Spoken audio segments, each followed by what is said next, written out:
अस्सलाम वालेकुम। I hope कि आप सब ठीक होंगे और सबका सही से जा रहा होगा। Welcome back to my new reaction video. हसद एक ऐसी बीमारी है जो इंसान को अंदर से खा जाती है, वो इंसान को अंदर से खोखला कर देती है। मैंने एक वीडियो देखा तारिक जमील साहब का, वो वीडियो यहाँ पे मैं चलाता हूँ, आप भी देखो।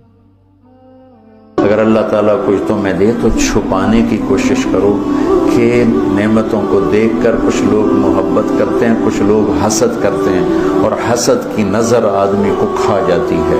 और हसद की का ऐसी बीमारी कि इसका इलाज ही कोई नहीं। अल्लाह ने कहा दुश्मन का इलाज है क्या?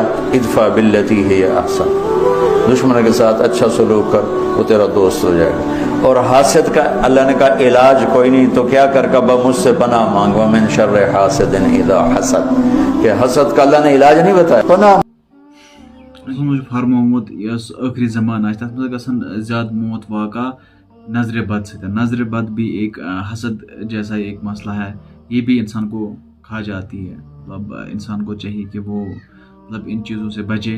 मतलब अगर कोई इंसान चीज़ लाता है या कोई और सिस्टम लाता है तो उसको हाईलाइट करने की ज़रूरत नहीं है, क्योंकि मतलब हर एक का दिल सेम नहीं होता है।